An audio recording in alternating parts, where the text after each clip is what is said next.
Welcome back. I'm playing Warhammer 40,000 Battlesector, and we're continuing on with our multiplayer tips and recommendations for the different units and every faction. So I am currently moving on to the Bloodcrusher unit. Before I get started, if you're enjoying these videos, please give my channel a like and subscribe. Encourage me to post more content for you. So the Bloodcrusher, for 90 points, these guys are pretty decent. Each model has 110 health, 1 action point, 5 movement, and 6 armor. So these guys can tank some hits and can do some good things for you. Unfortunately, when they're not using their ability, other than being able to have a zone of control to lock guys down into melee, they suck pretty bad. So the evasion is 5. So these guys are effectively just bloodletters. So they do bloodletters on the I don't know, bowls, I guess they are, mechanical bowls. So each one has 1 attack. They do 15 to 20 damage with 8 armor piercing.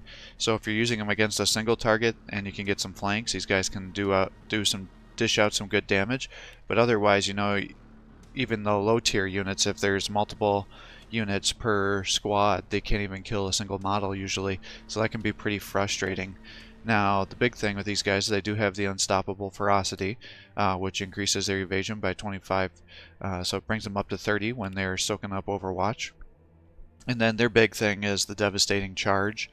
It allows them to charge through multiple units, dealing 15 to 20 damage with an armor piercing of 4 to pretty much anything in front of you, both allies and enemies. And then when they finally hit the last target, they do 22 to 30 damage with an armor piercing of 5.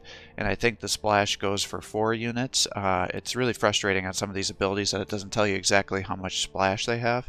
And that's definitely been a major criticism of mine with a lot of these splash attacks, because some of them can go upwards of 7 units and hit everything in a whole squad, and other ones, you know, are 3 or 4. So it'd be nice if they persistently told you what these guys did. And there's no splash damage with the Hellblades at all either. So the big way to use these guys is to charge in. Obviously, if they have a bunch of guys grouped together, you can charge and get a kill. If there's Tormagons, you can one-shot them with the devastating charge, and then though you would one-shot the one that they do the final attack on, I should say, and they do decent damage to the other models that they charge through, which should allow your weaker tier forces like your Bloodletters or your Hellhounds to finish off those models and get the kill there. And then with all their movement, you can use these guys to run and capture strategic points. And then because these guys are armored at 6, it can sometimes be a little bit difficult depending on what forces you're playing against for them to clear them off of the strategic point. As you may have seen on some of my multiplayer matches, especially with, say, the Tyranids, you know, they can have difficulty doing enough damage against that much armor unless you bring a bunch of guys together to try to use the swarm tactics. But if you do that, then you risk getting yourself charged. So there's definitely different strategies that you have to use and deploy against these Bloodcrushers. So they can definitely pay off for you, and especially on the strategic command missions. So they are quite difficult to get enough momentum. I'll try to get them to be able to surge and empower to see kind of what the devastating charge does, because I would assume that would have an empower ability. So let's set up a match and see what we can show.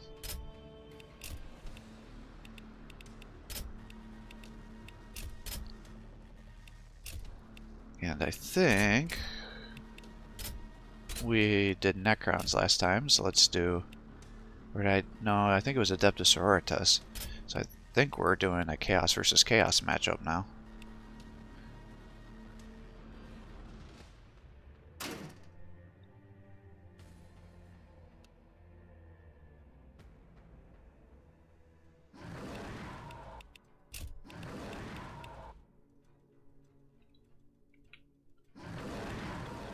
Alright, I guess it should be fine.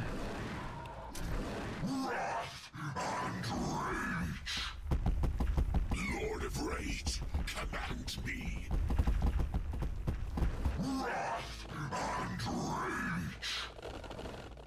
Khorne's rage guides us towards the slaughter. Their skulls! Kill them all! Violence and death! Forward! Maybe we just bring them along the sides here.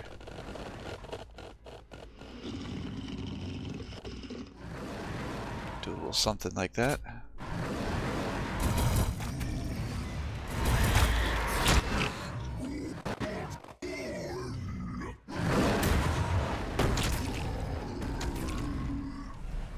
Interesting that those are the guys that they decided to attack.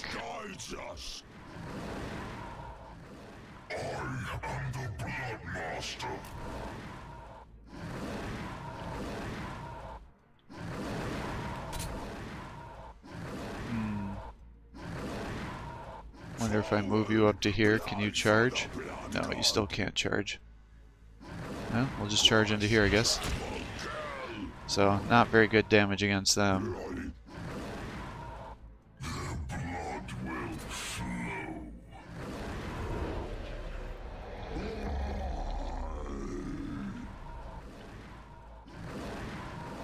Violence and death.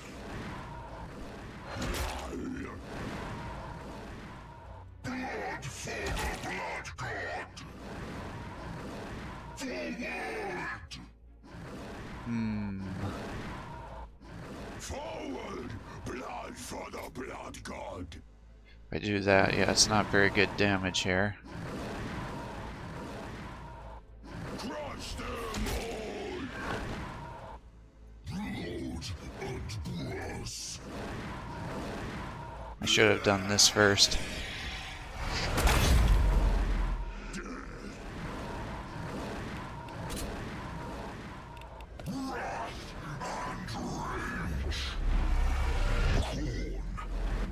It so.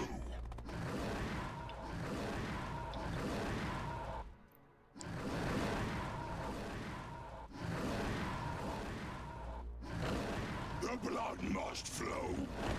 I guess we're just gonna turn you guys over this way. Although, unfortunately, Khorne's rage guides us.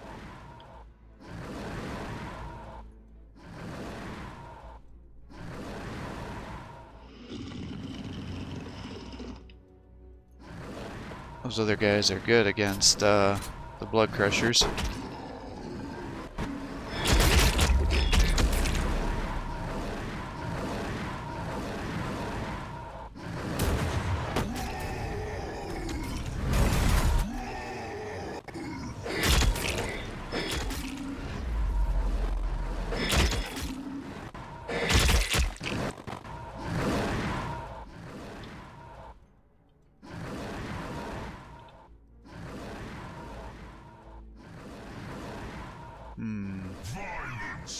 Well, I guess let's move you down here. You start attacking some of these guys, hopefully trying to splash them.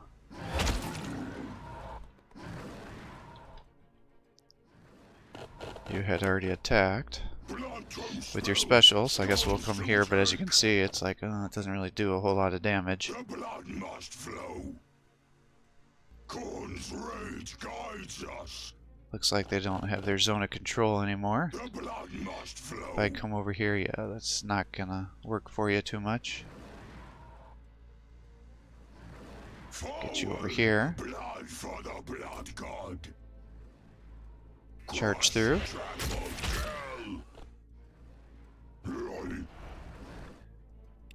Let you charge through.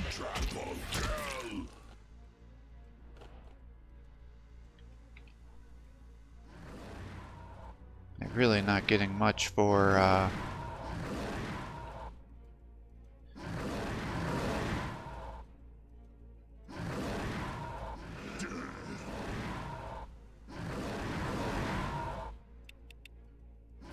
claim your skulls for Khorne.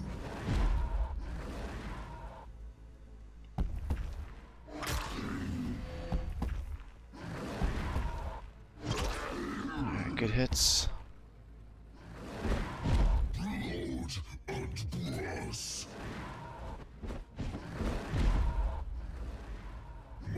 Yeah, I just can't risk this guy doing all this damage to my boys.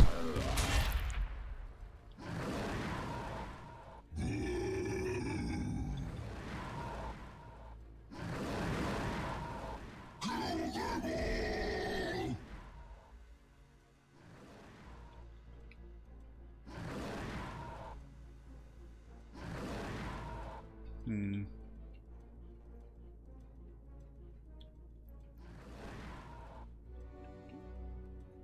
Well, let's see. That would be 16 times 8 at 80%.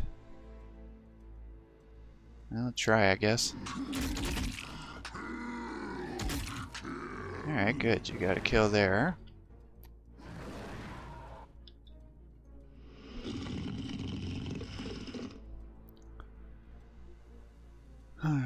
If I do this, you're going to get attacked by all those guys, and that's definitely going to kill you.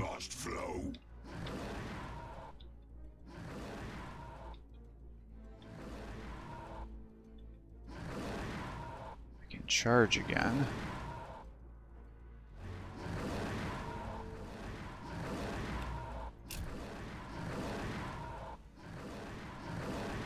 I guess let's charge through here to try to break them out.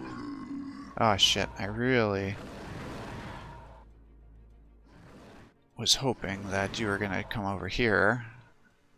Lord of Rage, command me.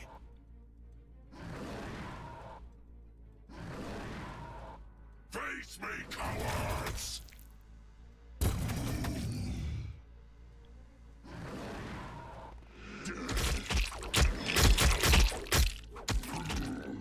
That wasn't great. Guess we're just gonna turn this into a slugfest here.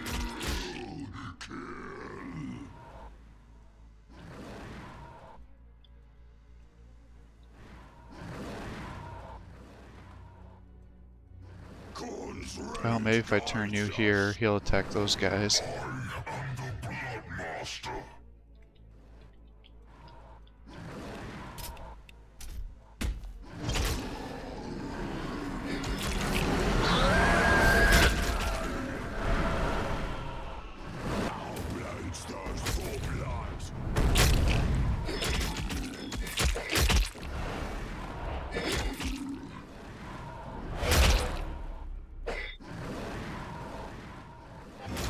Ugh, it's killing all my models.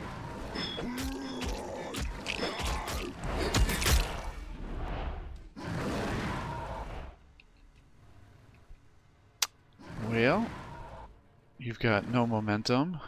You guys have like minimal momentum. You've got 12 momentum. So clearly this is going well.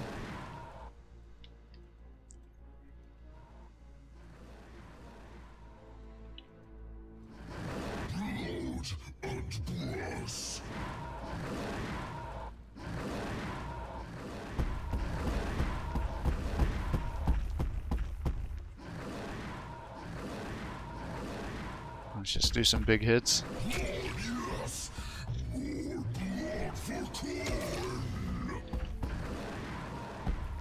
My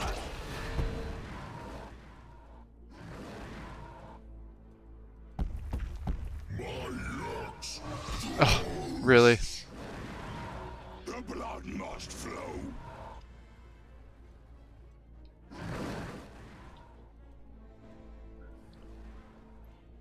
Well, you've got 10.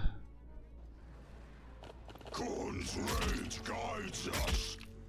Blood for the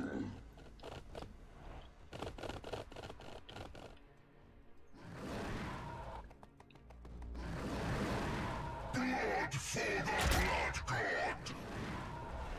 Blood for the Blood God.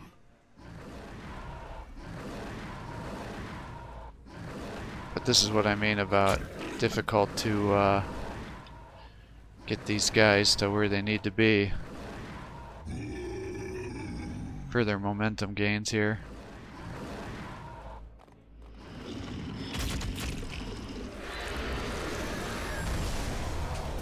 Oh, did he give you guys the terror? I missed that. None shall live.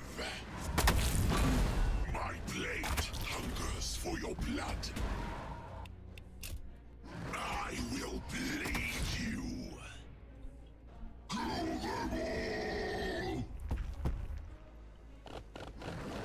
Their blood will flow.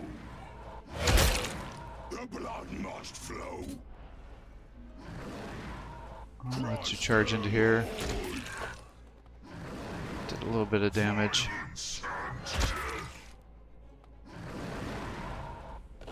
Turn ya.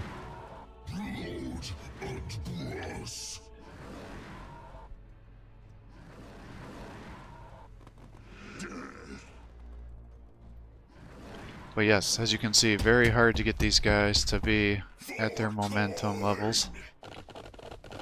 Forward, blood for the blood god. Pathetic.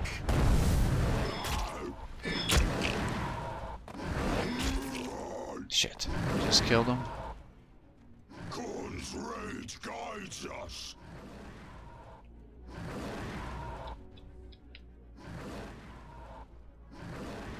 Well, I guess we'll just kill everybody here. And I'll try to do another match where I can show the empowered version of the Bloodcrushers. I'm gonna have to like set up some matches with just weak infantry, I think, and try to game the system.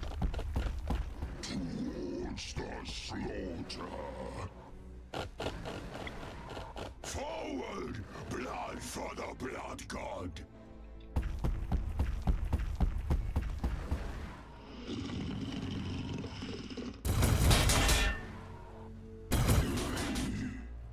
Khorne's rage guides us.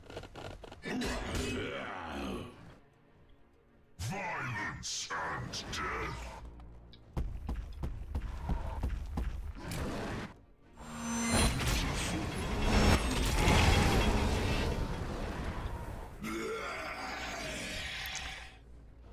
Yeah, see, this will be 2. Blood to spell, skulls to take. So yeah, that's only 10 momentum gains. Blood for the blood god. My axe ghosts. And we'll get the kill here. Alright, so if I can get one of these guys to surge and be able to empower, I'll upload that video here. Okay, so I was finally able to get one of these guys to be able to get the full momentum. Definitely a big pain in the ass. It's a little bit easier when you're using their charge attacks. There are lots of termagants here because they can get pretty consistently 15 to 20 momentum per squad that they kill with the lower tier units here. But if you do empower, you end up increasing the damage to 22 to 30 damage with an armor piercing of 6 to both enemies and allies, dealing up to 37 to 50 damage with an armor piercing of 7 to the final target. So nothing amazing, but it does give them a little bit of a damage boost if you wanted to do it. Ideally, I'd like to see the cooldown be decreased as well, because these guys are not great coming into attack and things like that unless you're getting the rear attacks. Like I was able to snipe down the Tervagon here, and I think he did like 27 to 30 damage per model, so you could do like 50 to 60 damage with a rear attack here, so it allowed me to finally get the kill. But definitely kind of a difficult unit to get your full momentum going. But like I said, these guys are generally high mobility, which seems counterintuitive, because if you look at them, you wouldn't think that if you didn't quite know the lore and everything like that, with them having, you know, 5 to 6 movement going on at start here, you know, 5 and then 6 when they're surging. You can even go up another one if you're willing to use your action point as well. And then again, with 6 armor, they can take a hit, so they can just plop down on some of these strategic command points and then just block. Likewise, if you move them into range against a bunch of units like the Tormagons here that are ranged, and you lock them in with the zone of control, all of a sudden their accuracy is just abysmal as well. You can stack the Boon of Khorne to get that going, and then you can also increase their damage if you have them close to the Locus of Khorne, and obviously you can boost it up further with Might over Magic ability as well. So all things that you can play around with. Definitely has some utility. I don't use them a lot because I find that they rarely work with my playstyle. However, if they get summoned, you know, I am not opposed to either using them just to hold down other more important units, so my more damaging units can run in there and get a kill, or to charge through and just sacrifice them to do what they need to do. So thanks for watching. I hope you're enjoying these videos. If you are, please give my channel a like and subscribe. Encourage me to post more content for you. Have a great day.